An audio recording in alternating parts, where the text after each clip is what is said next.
Senhor nosso Deus, nós somos gratos a Ti por esta manhã, ó Deus. Glória seja dada ao nome de Jesus. Somente o Teu nome seja glorificado, seja exaltado. Ó Deus, nós estamos aqui nesta manhã, diante de Ti, com temor e tremor, ó Deus, reconhecendo o Teu poder, a Tua grandeza, Senhor. E queremos nesta manhã, ó Deus, através da ministração da Tua palavra, que o Teu nome seja glorificado, que o Teu Espírito Santo venha nos iluminar, nos ensinar, ó Deus, que a Tua palavra, ó Deus, venha falar ao nosso coração, ó Deus. Me dá a Tua graça, Senhor, ó Deus, que ela esteja, ó Deus, me capacitando, ó Deus, e me inspirando, ó Deus, a fazer tudo aquilo, ó Deus, que o Senhor tem me chamado a fazer nesta manhã, ó Deus. Eu dependo e necessito de Ti, e peço também que a mesma graça ilumine, ó Deus, o coração de cada filho Teu que está aqui nesta manhã, para que, ó Deus, pela Tua ação soberana nas nossas vidas, nós possamos ser instruídos, ó Deus, e alertados, ó Deus, a respeito, ó Deus, da influência que, ó Deus, a mídia tem exercido sobre nós como indivíduos e como famílias, ó Deus. Dá-nos a Tua graça, nós oramos no nome de Jesus. Amém. Amém. Bom, a primeira pergunta que nós temos aí é: o que é mídia e qual a sua influência sobre a família? Tem algumas coisas que eu vou estar abordando que eu creio que muitas pessoas aqui talvez até já tenham conhecimento, né? A primeira coisa que eu gostaria de estar abordando, né? O significado da palavra mídia, né? A palavra mídia é usada para se referir especificamente aos meios de comunicação que têm poder de atingir um grande número de pessoas. O primeiro grupo de mídias que se tornaram populares, porque até há 200 anos atrás, irmãos, a informação não tinha de atingir grandes massas como ela tem hoje em dia. O primeiro modo de comunicação em massa que se tornou popular lá por volta de 1800, começo do século XIX, foram os jornais, os livros e as revistas. O preço do papel barateou, a impressão ficou mais barata. Então, o primeiro grupo de mídias que se tornou popular foram os jornais, os livros e as revistas. Eles começaram a ser produzidos em grande escala pelos jornais e editoras no século XIX, não faz muito tempo. Amém? Vamos. O segundo grupo de mídias que se tornou popular: o cinema a partir de 1895, o rádio a partir de 1920 e a televisão a partir de 1939.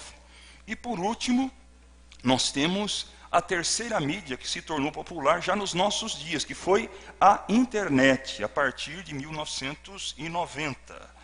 As mídias, ou os meios de comunicação em massa, até podem ser usados de um modo adequado quando fornecem informações úteis e importantes para o indivíduo e para a família, educando de uma forma sadia e entretendo. Mas os interesses dos principais grupos sociais e políticos e econômicos que controlam as mídias, eles se opõem à causa do evangelho e da família. Esses grupos promovem interesses que alienam as pessoas da realidade, bem como das suas responsabilidades espirituais, sociais e familiares. Então nós vemos, irmãos, que o primeiro perigo que nós vemos na utilização da mídia está nessa situação da mídia, muitas vezes ela alienar a pessoa da realidade. A pessoa fica tão ligada à mídia que ela perde a conexão com a realidade e ela deixa de lado as suas responsabilidades, tanto espirituais como sociais e familiares. Outro problema da mídia é que a mídia é utilizada para manipular a opinião pública. A mídia, ela dita maneiras de pensar e induz a comportamentos que negam os valores cristãos e os valores familiares. Outro problema da mídia, ela promove muitas vezes a mediocridade, a superficialidade, a vaidade, a sensualidade e o consumismo. Eu creio que tudo isso, irmãos, todos nós já temos conhecimento. Eu não estou falando nada novo, todos vocês já têm percebido isso. Agora eu gostaria de falar um pouquinho mais para a gente entender melhor os efeitos da mídia sobre os indivíduos e sobre as famílias. A gente precisaria examinar com mais detalhe como que nós absorvemos as informações em cada uma delas. Eu quero começar como a gente absorve as informações quando a gente lê um jornal, um livro ou uma revista. Para absorver as informações dos jornais, dos livros e revistas, o leitor, obviamente, ele precisa ler e entender corretamente o que foi escrito. Nesse processo, o benefício é que o leitor é tratado como pessoa, como indivíduo. A leitura, ela demanda tempo do leitor, ela demanda disciplina, ela demanda concentração, atenção e reflexão sobre o que você está lendo, certo? Todos nós sabemos disso também. Na leitura, sobretudo quando não há figuras, o leitor também precisa imaginar o cenário descrito. O leitor precisa pensar. Numa leitura, há um trabalho a ser feito. O papel do leitor não é passivo, é ativo. É o leitor que está no controle do processo de absorver a informação. Ele dialoga com o autor e a informação é recebida através do estímulo para pensar. Deixa eu mudar aqui, certo? Quando a pessoa está lendo, né?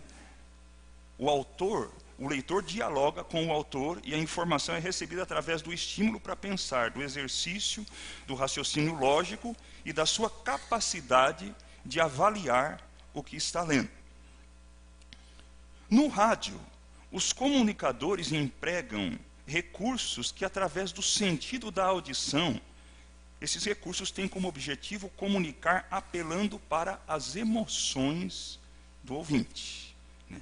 Então, a primeira coisa que a gente vê, especificamente na utilização do rádio, é a eloquência e o timbre de voz do locutor, né? Isso já é um processo que afeta as emoções de quem está ouvindo. Não é simplesmente alguém que está recebendo uma informação sobre a qual ele pode raciocinar, pensar.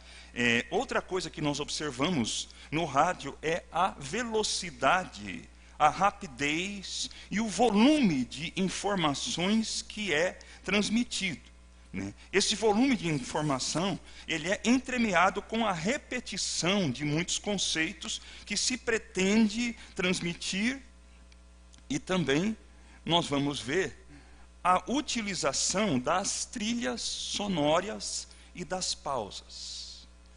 Todos esses recursos, eles têm como objetivo proporcionar um espetáculo auditivo que envolva o público, que mexa com as emoções e que os induza a agir de acordo com a intenção pretendida pelo comunicador. Então, quando a gente está ouvindo, né, um programa, mesmo um programa de rádio, né, nós não estamos recebendo a informação pura. Junto com a informação, nós estamos sendo influenciados. Aquela informação foi trabalhada de uma maneira que ela possa, de alguma maneira, nos atingir e mexer com as nossas emoções. O comunicador tem um objetivo ao fazer aquilo. No caso do cinema e da televisão, a informação é combinada com recursos visuais que atingem as emoções do espectador de forma mais impactante e sofisticada que o rádio, atingindo simultaneamente os sentidos da audição e da visão. As imagens e os cenários que vão compor o espetáculo visual são cuidadosamente selecionadas e elaboradas. Os cenários são construídos para impressionar, e neles atuam atores e apresentadores profissionais que se destacam pela sua beleza física, talento e habilidade de atuação. O figurino, a eloquência, o timbre de voz, sincronizados com a beleza do cenário e da trilha sonora, e tudo isso apresentado numa rápida sucessão de cenas, tornam o papel do espectador ainda mais passivo. O espectador é bombardeado com uma rápida sucessão de imagens que mexem com as suas emoções e não lhe dão tempo para pensar. Os pensamentos do espectador são absorvidos pelo espetáculo, e nessa situação ele não tem tempo para avaliar, para pensar criticamente acerca daquilo que ele está assistindo. Amém? O que eu passei até agora, eu procurei passar com um pouco de rapidez, mas todo mundo entendeu. Amém? Os irmãos veem isso acontecer, né? Eu creio que todos nós, se a gente parar e analisar a forma como nós recebemos as informações da mídia, nós vamos ver que as coisas acontecem dessa forma, né? Agora, irmãos, eu gostaria de destacar, né, a fragilidade das nossas emoções e sentimentos diante das informações que nós recebemos. Eu queria ler, primeiramente, em Números, capítulo 13, do versículo 1 até o versículo de número 3.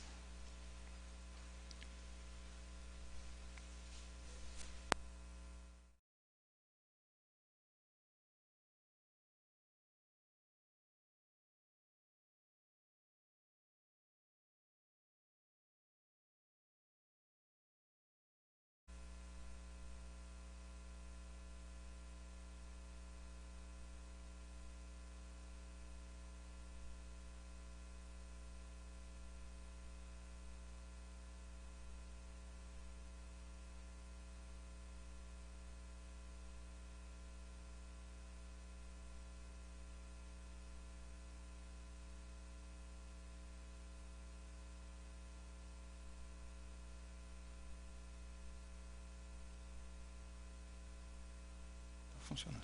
Amém. Vamos ler então Números 13, do 1 ao 3. E o Senhor disse a Moisés: envie alguns homens em missão de reconhecimento à terra de Canaã, terra que dou aos israelitas. Envie um líder de cada tribo dos seus antepassados. Assim Moisés os enviou do deserto de Parã, conforme a ordem do Senhor. Todos eles eram chefes dos israelitas. Eu gostaria de me deter um pouquinho nesses 3 versículos. Primeira pergunta que eu gostaria de estar fazendo. Segundo o versículo 2 e o versículo 3. Quem eram? Qual era a característica dos 12 homens que Deus mandou Moisés enviar para espiar a terra de Canaã? Na minha tradução, eu leio lá no versículo 2, o texto diz, fala, envie um líder. Como está na tradução dos irmãos? Envie um príncipe, um cabeça, quem mais? Um homem, um maioral, certo? Então, nós temos pelo menos 3 traduções, né? No versículo 2 fala que esses homens que Deus mandou Moisés enviar para a terra de Canaã, eles eram príncipes, segundo a versão revista e atualizada, maiorais, segundo a versão revista e corrigida, líderes, segundo a NVI. O versículo 3 nos fala também que eles eram cabeças, chefes dos filhos de Israel. O que significava ser um príncipe, um maioral, um líder, um chefe, um cabeça? A ideia expressa nesses versículos é que esses homens escolhidos eram pessoas de destaque, pessoas que estavam em evidência, pessoas que exerciam influência. Como tal, eles eram também formadores de opinião. Certo? Evidentemente, eles não dispunham dos meios em comunicação em massa que dispomos nos nossos dias. Mas nós veremos que eles também atuaram como comunicadores e formadores de opinião. Vamos ler agora Números, capítulo 13, versículo de número 21. Vamos ler o 17, do 17 ao 21. Quando Moisés os enviou para observarem Canaã, disse, subam pelo Neguebe e prossigam até a região montanhosa. vejam como é a terra, e se o povo que vive lá é forte ou fraco, se são muitos ou poucos, se a terra em que habitam é boa ou ruim, se as cidades em que vivem são cidades sem muros e fortificadas, se o solo é fértil ou pobre, se existe ali floresta ou não. Sejam corajosos, tragam alguns frutos da terra. Era a época do início da colheita das uvas. Versículo 21 fala: eles subiram e observaram a terra, desde o deserto de Zim até Reob, na direção de Lebo-Hamate. Então, esses homens subiram e espiaram a terra, desde o deserto de Sim, que fica no extremo sul da Palestina, até Reob, que fica no norte da Palestina. Eles percorreram toda a Palestina. Nesse percurso, eles buscaram informações. Eles viram coisas que o povo de Israel não viu e tiveram acesso a informações que o povo de Israel não tinha. E eles se prepararam para transmiti-las. Vamos ver no versículo 23. Quando chegaram ao vale de Escol, cortaram um ramo do qual pendia um único cacho de uvas. 2 deles carregaram o cacho pendurado numa vara. Colheram também romãs e figos. Eu queria mostrar agora, irmãos, um mapa.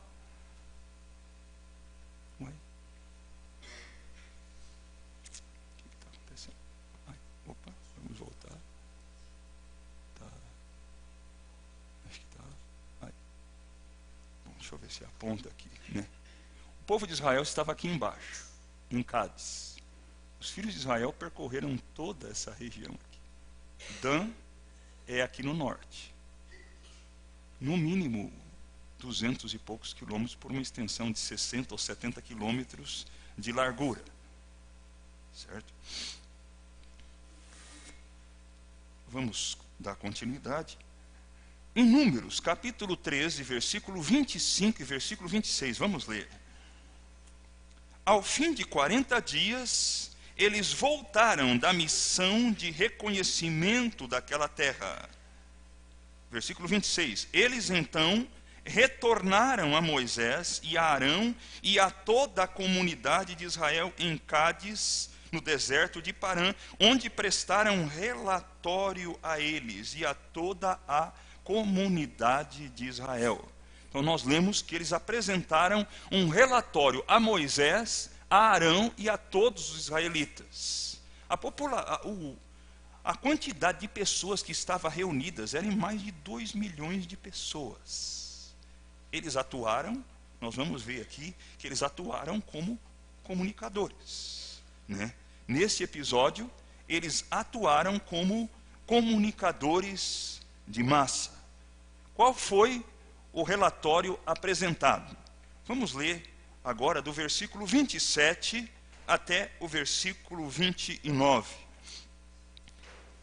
E deram o seguinte relatório a Moisés: entramos na terra a qual você nos enviou, onde manam leite e mel. Aqui estão alguns frutos dela. Mas, vamos ler até isso, versículo até o 29. Mas o povo que lá vive é poderoso, e as cidades são fortificadas e muito grandes. Também vimos os descendentes de Enac. 29. Os amalequitas vivem no Neguebe, os hititas, os jebuseus e os amorreus vivem na região montanhosa, os cananeus vivem junto ao mar e junto ao Jordão. Aqui eles apresentaram de uma forma sucinta o relatório do que eles tinham visto. Até aqui, irmãos, eles apresentaram fatos. Nós não vemos nesses fatos nenhum julgamento, nenhuma emoção, né, interferindo na interpretação desses fatos. A primeira emoção, e nós vamos ver que é positiva, que vai ter diante desse relato, vai ser a reação de Caleb. Certo? Vamos ver.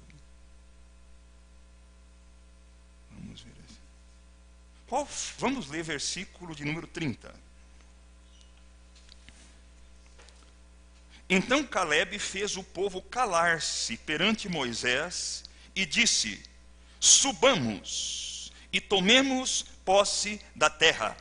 É certo que venceremos. Qual foi a reação de Caleb diante dos fatos? Os fatos foram apresentados. Quando os fatos foram apresentados, sem nenhuma interpretação, sem nenhuma emoção, simplesmente os fatos foram apresentados, qual foi a atitude de Caleb? Coragem, o que mais? Ousadia, né? Confiança em Deus. Quem age com coragem, quem age com ousadia, quem se dispõe a enfrentar desafios, enfrenta esses desafios porque confia em Deus. Amém? Agora, irmãos, nós vamos ver que quando os 10 espias observaram a disposição de espírito de Caleb, o efeito que essa disposição de espírito, aliada ao relatório, poderia causar não só em Caleb, mas no restante do povo. Vamos prestar atenção depois, qual é a reação dos outros 10. Porque enquanto Caleb não mostra uma atitude de coragem, de confiança, eles se limitaram a apresentar os fatos. Mas a partir do momento em que Caleb mostra uma atitude de confiança em Deus, uma atitude de ousadia, eles não perderam a oportunidade de atuar como formadores de opinião.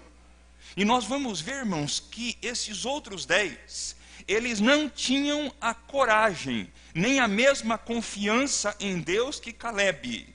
E eles, por sua falta de coragem e por causa da sua incredulidade, eles atuaram como formadores de opinião, infamando, caluniando, dando um relatório negativo da terra que tinham espiados. Vamos ler então o versículo 31, 32 e 33. Porém, os homens que tinha subido disseram: não poderemos subir contra aquele povo que é mais forte que nós. 32 agora, outra pessoa lê.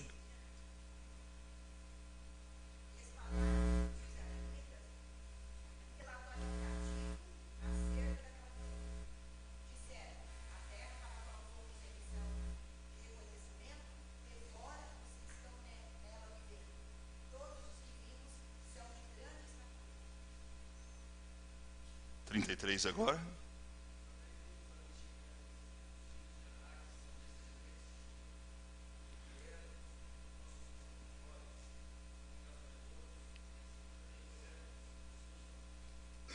Amém. O que a gente observa aqui na fala desses 10? As suas convicções mais profundas, elas moldaram a maneira deles enxergarem e enfrentarem os desafios. Eles tinham visto a mesma coisa que Josué e Caleb viram. Mas o que eles acreditam fez com que eles vissem os desafios de uma forma diferente.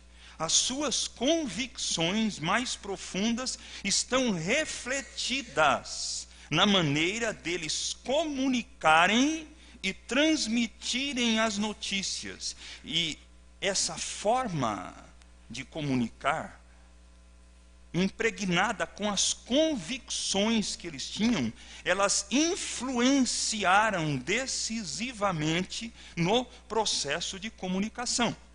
Certo? Vamos ver aqui. A primeira coisa que eles disseram foi: não podemos. Versículo de número 31. Não podemos atacar aquele povo. O que esses homens estão falando aqui é resultado de uma convicção. Eles não creem que eles podem fazer isso.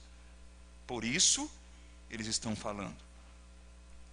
Aquilo que nós dizemos, aquilo que nós ouvimos, é resultado daquilo que nós acreditamos. Outra convicção que nós vemos lá.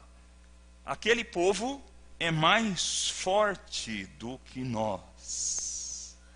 Isso era resultado do medo, era resultado da incredulidade.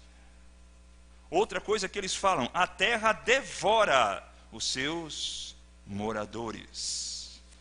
Outra coisa: todos os que vimos são de grande estatura. Aqui está um pouquinho atrasado. O negócio não está obedecendo aqui. Tá certo. Vimos também gigantes, e éramos aos nossos próprios olhos como gafanhotos. Eu quero frisar essa expressão. Éramos aos nossos próprios olhos como gafanhotos. A forma como eles mesmos viam a si mesmos, a confiança deles estava neles. E eles pensavam que os outros viam a eles como eles também se viam. No versículo 34 ele fala: nós parecíamos gafanhotos a eles, porque eles, antes de achar que os outros os viam como gafanhoto, eles mesmos se achavam como gafanhoto. Irmãos, hoje não é diferente. Assim como as convicções mais profundas dos 10 espias moldou a maneira deles enxergarem os desafios e influenciou diretamente, de forma decisiva, na maneira deles comunicarem e transmitirem as notícias, hoje também as convicções mais profundas dos artistas, comunicadores, produtores de teatro, cinema, rádio e televisão também refletem a maneira deles enxergarem o mundo e influenciam na maneira deles abordarem as questões e os fatos contemporâneos. Essas convicções mais profundas estão refletidas na maneira deles transmitirem as informações. Agora nós vamos ler em Números capítulo 14, do versículo 1 até o 3. Nós vamos ver qual foi o resultado dessa comunicação realizada pelos 10. Naquela noite, toda a comunidade começou a chorar em alta voz. Todos os israelitas queixaram-se contra Moisés e contra Arão. E toda a comunidade lhes disse: quem dera tivéssemos morrido no Egito, ou neste deserto, porque o Senhor está nos trazendo para essa terra, só para nos deixar cair a espada. Nossas mulheres e nossos filhos serão tomados como despojo de guerra. Não seria melhor voltar para o Egito? Percebe o efeito da comunicação? Aqueles 10 atuaram como comunicadores, como formadores de opinião. E, irmãos, hoje em dia não é diferente.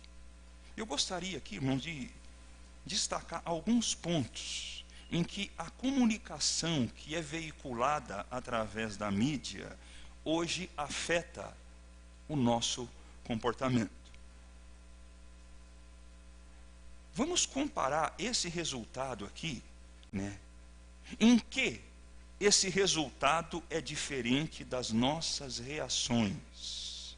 Quando nós e as nossas famílias somos bombardeados com as informações que estão sendo transmitidas pela grande mídia.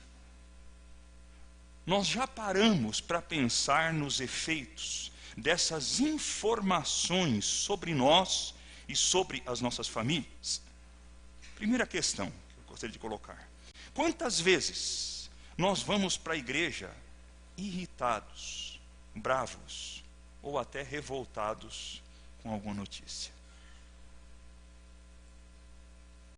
Os irmãos já pararam para pensar no efeito que as notícias que você tem visto através dos telejornais, através da grande mídia, exercem sobre a sua vida e sobre a sua família?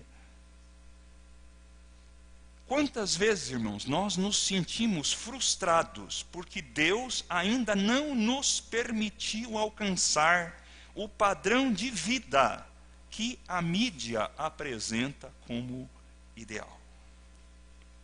A mídia, irmãos, até porque quem controla a mídia são os grandes grupos econômicos e aqueles que têm mais poder político. E o poder político, normalmente, ele está relacionado, ele representa os interesses dos grandes grupos econômicos. Esses grandes grupos econômicos, eles têm interesses, e os interesses deles, quais são? Vender, lucrar, e para que eles possam lucrar ainda mais, eles querem que toda a população adquira uma cultura homogênea, que é chamada de cultura de massa. Eles não querem que você pense, eles não querem que você tenha senso crítico, para que você possa avaliar e ver se realmente você precisa ou não precisa de alguma coisa, para que eles possam vender e você possa comprar mais. Através dos meios de comunicação, você é bombardeado, e quem realiza esse trabalho são profissionais de marketing que sabem utilizar muito bem as imagens, as trilhas sonoras, as informações, de maneira que eles incutem dentro de nós que nós, de repente, precisamos comprar isso, comprar aquilo. Para nós sermos alguma coisa, nós precisamos ter isso, ter aquilo. Esses conceitos estão sendo passados todos os dias. Agora, imagine, irmãos, pessoas que estão sendo expostas a esse tipo de informação, muitas vezes 2, 3, 4, 5, 6 horas por dia. E se a gente for comparar o tempo que nós estamos sendo expostos à influência da grande mídia e o tempo que nós estamos sendo influenciados pela palavra de Deus, quanto tempo nós temos gastado para estar lendo, meditando na palavra de Deus, estarmos buscando a Deus em oração, estarmos em comunhão com os irmãos. Se a maior parte do nosso tempo nós estamos absorvendo a informação que é transmitida pela mídia, essa informação, ela vai moldar a nossa maneira de pensar, a nossa maneira de ver o mundo. E é justamente isso que aqueles que controlam a mídia querem. Porque quanto mais você pensar do jeito que eles querem, mais você vai comprar e mais eles vão ter lucro. Certo? Então eu creio que é importante a gente estar refletindo a respeito disso. Outra questão, irmão, que eu gostaria de estar colocando.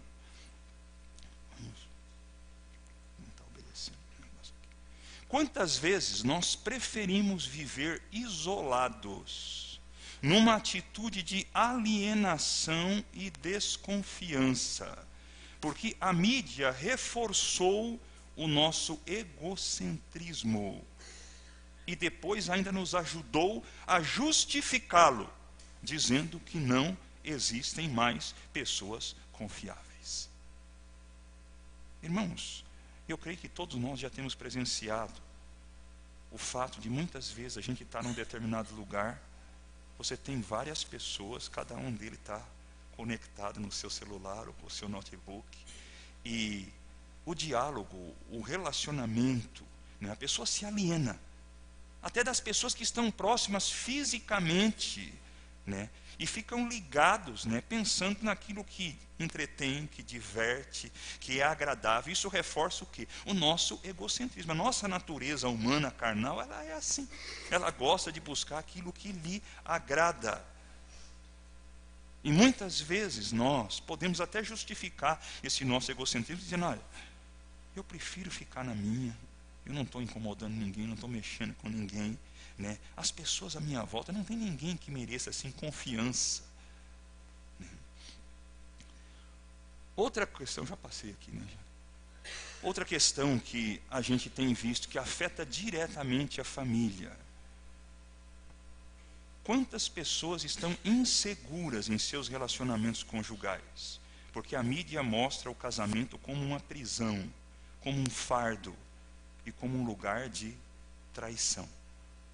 Se nós formos assistir hoje novelas, mesmo filmes, o casamento não é colocado como algo que é honrado, que é respeitado. A instituição da família não é respeitada. Muito pelo contrário. Hoje a mídia tem feito um trabalho que tem buscado destruir os valores cristãos e os valores da família. Já falei da insegurança gerada pelas notícias desanimadoras. Por que existe uma ênfase tão grande nessas notícias? Epidemias, catástrofes, drogas, tráfico, violência, criminalidade. Eu não estou dizendo, irmãos, que isso não exista. Eu não estou pedindo para que nós tenhamos uma visão romântica da realidade. Existem problemas nesse mundo. Mas será que só existem problemas? Não existe nada de positivo, nada de bom. Eu gostaria, irmãos, agora de ler 3 textos bíblicos que nos alertam. O primeiro deles fica em 1 Coríntios capítulo 15, versículo 33. Eu vou projetar o texto. Amém? Vamos ler juntos? Não vos enganeis, as más conversações corrompem os bons costumes. Vamos ler de novo? Não vos enganeis, as más conversações corrompem os bons costumes. Irmãos, se nós absorvemos, Jesus mesmo disse que a boca fala do que o coração está cheio. Se o assunto da nossa conversa é determinado pelos conteúdos que nós recebemos da mídia, e se é isso que nós vamos comunicando e transmitindo, isso, irmãos, e a gente tem visto isso na nossa sociedade, tem tido um efeito terrível de corrupção. Hoje, quem é educado, quem tem bons costumes, muitas vezes é visto como alguém ultrapassado, usando uma outra expressão, talvez até como bobo, como ingênuo, né? E esperto é aquele que engana, que trapaceia, que leva vantagem. Você percebe, irmãos, como que os costumes, os bons costumes, a ética, a moral tem sido corrompido? Outro texto que a palavra de Deus nos fala, lá em Efésios capítulo 5, versículo 3 e versículo 4. Entre vocês não deve haver nem sequer menção de imoralidade sexual, nem de qualquer espécie de impureza, nem de cobiça, pois essas coisas não são próprias para os santos. Não haja obscenidade, nem conversas tolas, nem gracejos imorais, que são inconvenientes, mas ao invés disso, ação de graças. Amém? Não haja nem sequer menção. Compara isso, irmãos, com o conteúdo dos programas de televisão. Quanto que existe nesses programas de imoralidade sexual. E a palavra de Deus nos orienta claramente que entre nós não deve haver nem sequer menção de imoralidade sexual, nem de qualquer espécie de impureza. A palavra impureza aqui está relacionada com a sexualidade. Nem de cobiça. Essas coisas não são próprias para os santos. A vontade de Deus para a nossa vida está escrito lá em 1 Tessalonicenses capítulo 4, a partir do versículo 3. Pois esta é a vontade de Deus, a vossa santificação.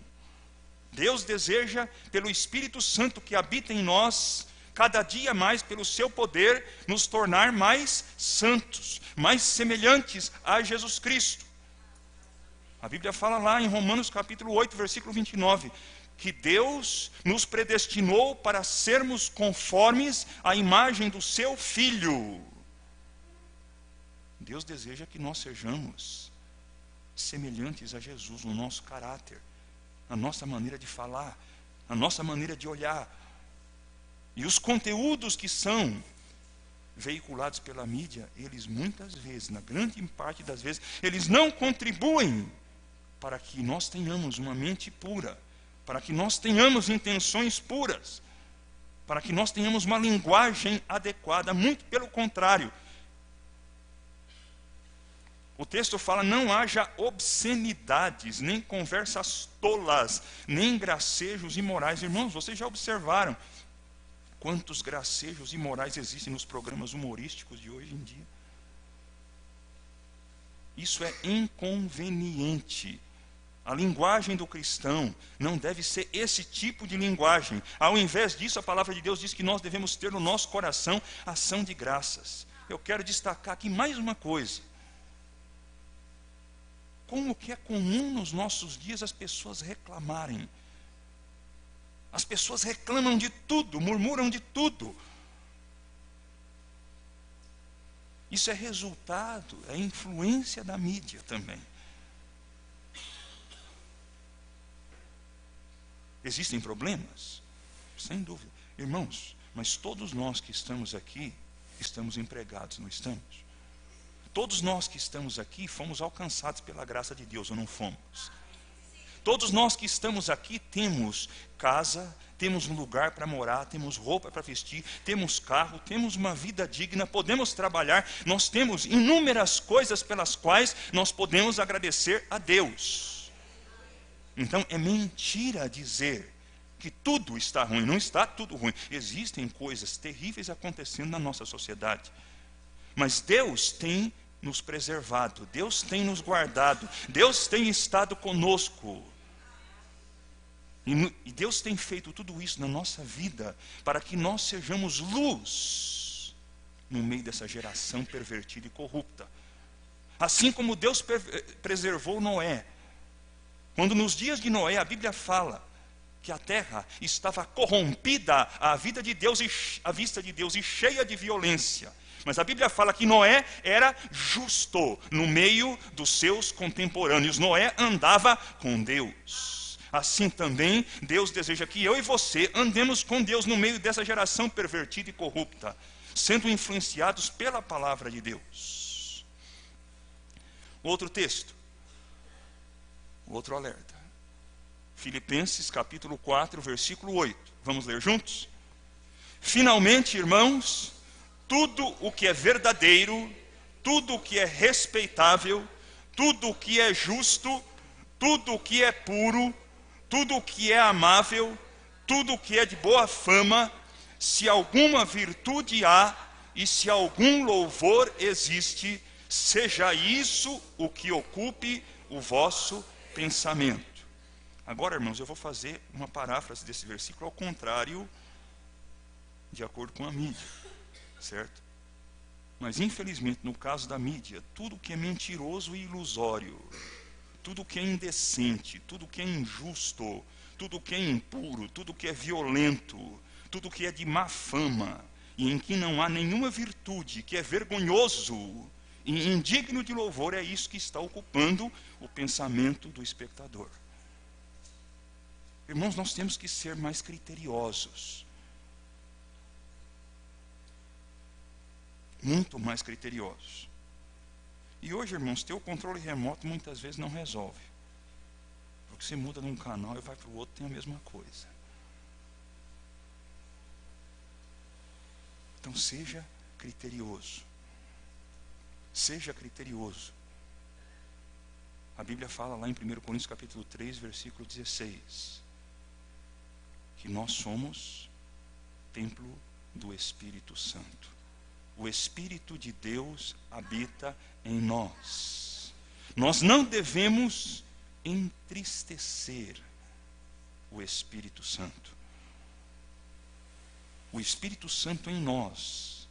O anseio do Espírito Santo é produzir em nós a obra da santificação. Irmãos, eu queria também destacar, para a gente terminar, com uma nota mais positiva, né? Vamos falar o que é verdade, que agora a gente falou a respeito de algumas coisas bastante negativas, mas eu gostaria de destacar, irmãos, a reação de Josué e Calebe, né, no meio de tudo isso, e o que levou Josué e Calebe a reagirem de uma maneira diferente no meio de tudo isso. Vamos ler lá em Números, capítulo 13,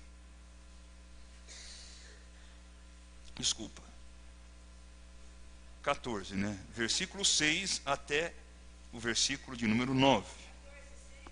Até o 9, exatamente.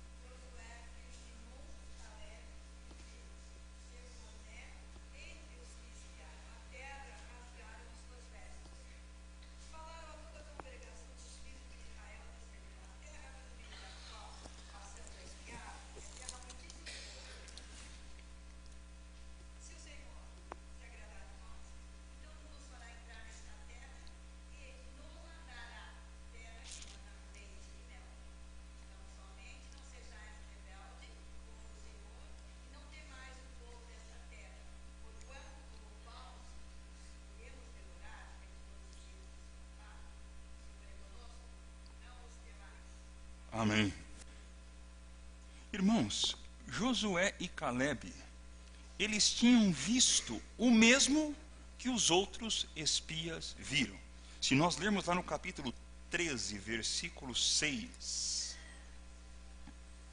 e versículo 9, versículo 8,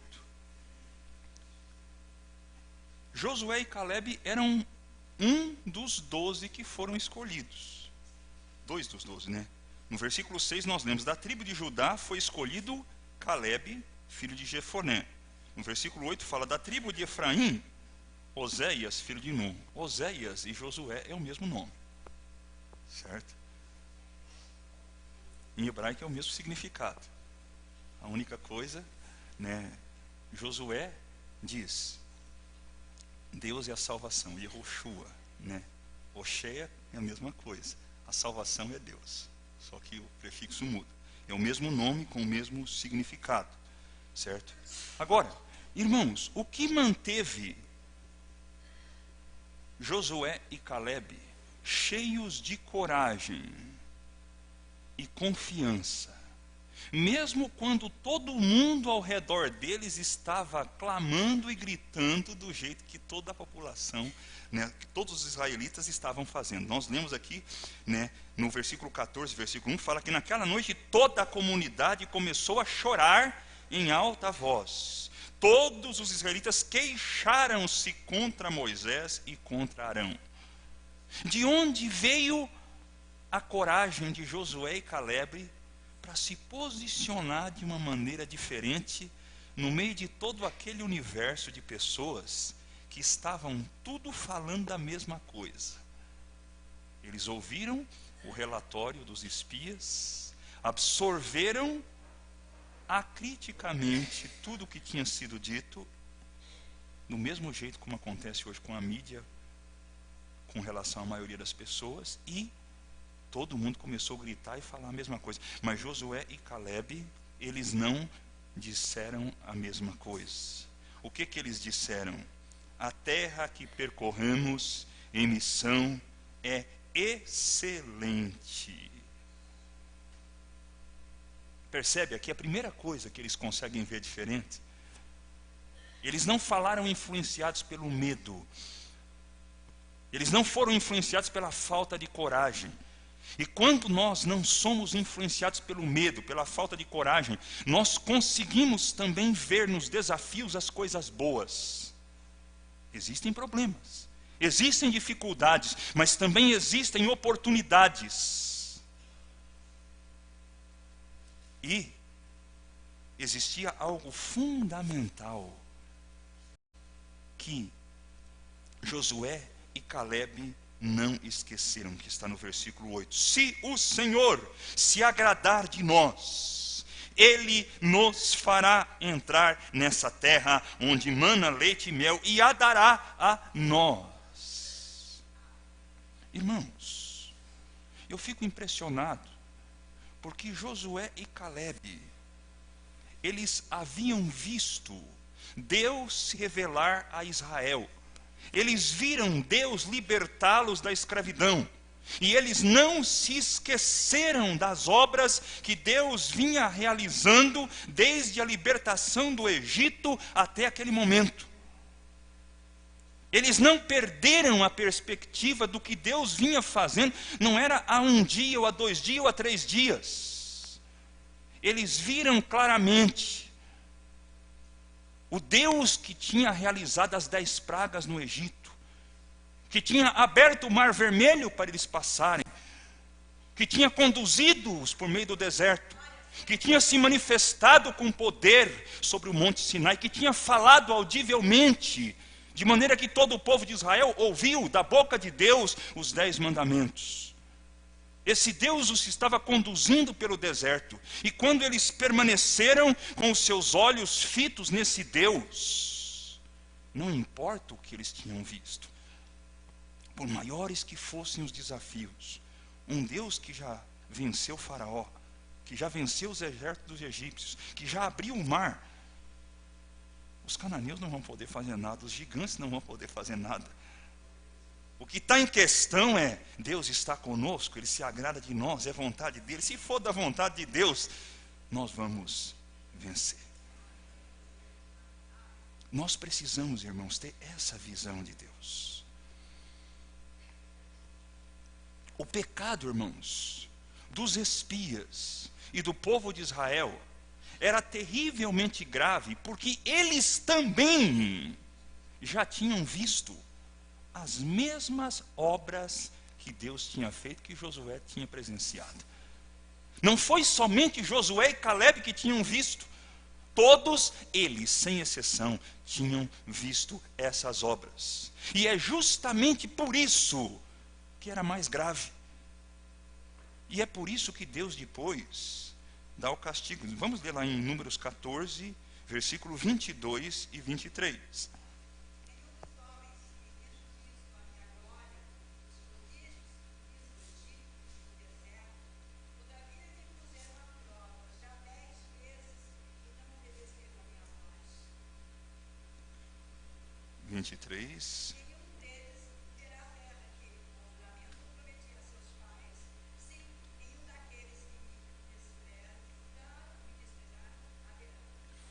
Olha que situação triste. Eles viram as obras de Deus, tanto quanto Josué e Caleb. Mas eles não tiveram a mesma confiança em Deus que Josué e Caleb. Eles preferiram acreditar naquilo que os 10 espias disseram. Eles deliberadamente ignoraram que quando eles tiveram de enfrentar os exércitos de Faraó, Deus esteve com eles. Vamos ler lá em Êxodo 14, do versículo 19 ao 31. Eu vou fazer a leitura desse texto, para a gente ser. Êxodo 14, do versículo 19 até o versículo 31. A seguir, o anjo de Deus, que ia à frente dos exércitos de Israel, retirou-se, colocando atrás deles. A coluna de fogo também saiu da frente deles e se pôs atrás, entre os egípcios e os israelitas. A nuvem trouxe trevas para um e luz para o outro, de modo que os egípcios não puderam aproximar-se dos israelitas durante toda a noite. Manifestação da graça, do poder de Deus. Deus se colocou entre os inimigos de Israel. Todos eles viram isso. Então Moisés estendeu a mão sobre o mar, e o Senhor afastou o mar, e o tornou em terra seca, com um forte vento oriental, que soprou toda aquela noite. As águas se dividiram. Eles viram isso. E os israelitas atravessaram por meio do mar em terra seca, tendo uma parede de água à sua direita e outra à sua esquerda. Eles viram isso. Os egípcios os perseguiram, e todos os cavalos, carros de guerra e cavaleiros de Faraó foram atrás deles até o meio do mar. No fim da madrugada, do alto da coluna de fogo e da nuvem, o Senhor viu o exército dos egípcios e o pôs em confusão. Deus pôs em confusão o exército de Faraó. fez com que as rodas dos seus carros começassem a soltar-se, de forma que tinham dificuldade em conduzi-los.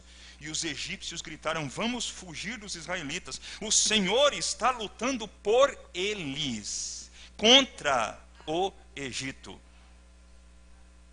Os inimigos reconheceram que Deus estava contra eles. E o povo que estava sendo defendido por Deus foi ingrato, esqueceu deliberadamente. O Senhor disse a Moisés: estende a sua mão sobre o mar, para que as águas voltem sobre os egípcios, sobre os seus carros de guerra e sobre os seus cavaleiros. Moisés estendeu a mão sobre o mar, e ao raiar do dia o mar voltou ao seu lugar. Quando os egípcios estavam fugindo, foram de encontro às águas, e o Senhor os lançou ao mar. As águas voltaram e encobriram os seus carros de guerra e os seus cavaleiros. Todo o exército que Faraó havia perseguido os israelitas mar adentro. Ninguém sobreviveu. Mas os israelitas atravessaram o mar, pisando em terra seca, tendo uma parede de água à direita e outra à esquerda. Naquele dia, o Senhor salvou Israel da mão dos egípcios. Os israelitas viram os egípcios mortos na praia. Israel viu, versículo 31, o grande poder do Senhor contra os egípcios. Temeu o Senhor e pôs nele a sua confiança, como também em Moisés, seu servo. Mas infelizmente, irmãos, essa confiança não ficou por muito tempo. Eu fico às vezes pensando, irmãos, como que é fácil, mesmo quando Deus age de uma maneira extraordinária, portentosa na nossa vida, com o passar do tempo, quando nós começamos a ver outras coisas, nós nos esquecemos do que Deus fez e nos fascinamos, nos encantamos com outras coisas que são enganosas, ilusórias, mentirosas. Essa palavra serve de estímulo e serve também de alerta. Paulo fala isso lá, vamos abrir agora lá em 1 Coríntios, capítulo 10.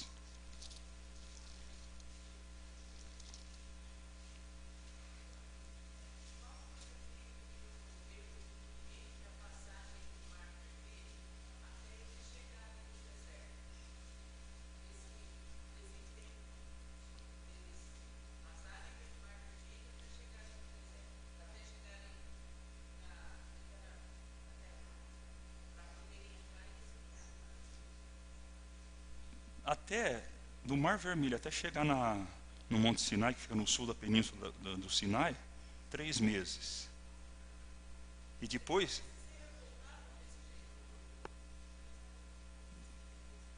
2 ou 3, para mim. Bom, me parece que são 3 meses. Se eu não estou enganado aqui, eu preciso procurar a referência, né? Mas me parece que são 3 meses, se eu não estou enganado. Se eu estiver errado, irmão, se alguém achar e eu estiver errado, por favor, me corrija. Não tem problema, pode ficar à vontade. Depois que eles chegaram no Sinai, Deus se revelou a eles. Eles ficaram um período no Sinai, construíram o tabernáculo. Isso deu quase 1 ano. E depois eles saíram do sul do Sinai e, como a gente viu no mapa, a cidade onde eles estavam, de onde eles enviaram os espias, ficavam no sul da Palestina, no norte da península do Sinai. Então, foi 1 ano depois. 1 ano e pouco. Isso serve também para a gente pensar um pouco a respeito da nossa memória. Às vezes, nós nos esquecemos muito rapidamente daquilo que Deus tem feito. Você lembra-se daquilo que Deus fez na sua vida? Há 1 mês atrás, há 1 ano atrás, há 2 anos atrás? Nós não devemos esquecer. Salmo 103 diz: bendize, ó minha alma, ao Senhor, e não te esqueças de nenhum só dos seus benefícios. De nenhum só. Foi justamente o fato de Josué e Caleb não terem esquecido, de terem mantido em perspectiva o que Deus tinha feito. Eles viram o que Deus tinha feito e nunca se esqueceram disso. Isso mudou o coração deles de uma tal forma que eles passaram a confiar em Deus em todos os momentos. E eles permaneceram. Dessa geração que não creu, todos, 600 mil homens de 20 a 60 anos morreram no deserto. E os filhos dele é que vão entrar na terra prometida com mais dois, Josué e Caleb. Caleb, com 85 anos de idade, onde ele vai conquistar Hebrom. Ele fala, há 45 anos atrás, eu estive aqui. O Senhor hoje está cumprindo o que Ele prometeu. A minha força hoje para sair é a mesma que eu tinha 45 anos atrás. Deus é fiel, irmão, para sustentar aquele que confia nele. E Deus também é justo para julgar e punir aqueles que não confiam. Então nós temos de ver tanto a bondade como a severidade de Deus. Eu fico pensando, irmãos, como que Deus guardou o povo de Israel quando Deus enviou as 10 pragas no Egito. Todas as pragas que afligiram todo o Egito, os israelitas foram poupados de todas elas. E Deus prometeu para ele lá em Êxodo 15 e 26, se atentamente ouvirdes a minha voz, nenhuma das enfermidades que eu enviei sobre o Egito virá sobre vós, porque eu sou o Senhor que vos sara. Deus tem cuidado do seu povo, mas muitas vezes nós esquecemos. E eu quero terminar fazendo essa pergunta: e nós? Em quem nós temos colocado os nossos olhos? Em Deus, na sua revelação, no que Ele tem feito por nós, ou no que a mídia tem nos dito? Amém? Que isso sirva de reflexão para o nosso coração. Eu gostaria de também expressar aqui publicamente, né, um agradecimento. Esse estudo que eu preparei, eu usei como ponto de partida, não foi uma ideia minha. O Ricardo, ele é membro lá do Gasparini, e ele ministrou essa palavra há quase um mês atrás lá no Gasparini, e eu aproveitei várias coisas da ministração que ele compartilhou conosco, que eu achei muito oportuno, e quando a irmã Rosângela me convidou para estar ministrando, eu achei que a gente poderia estar compartilhando. Então, eu acho que a gente tem que ser honesto, né? Eu quero ser justo e gostaria que a gente estivesse orando nesse momento. Vamos estar orando, irmãos? Senhor nosso Deus, obrigado, ó Deus, pelas tuas maravilhosas obras que o Senhor tem realizado nas nossas vidas. Abre os nossos olhos para que nós nunca deixemos de lembrar-nos, ó Deus, e de contemplar as tuas obras. Que nós nunca nos esqueçamos de Ti, de quem Tu és, do que o Senhor tem feito. Livra-nos, ó Deus, das influências enganosas, ó Deus, que hoje estão sendo transmitidas e estão dominando a mente e os corações, ó Deus, do nosso povo através da mídia. Guarda as nossas mentes e os nossos corações em Cristo Jesus. Amém, Senhor. Amém. Deus abençoe. A Vera vai estar falando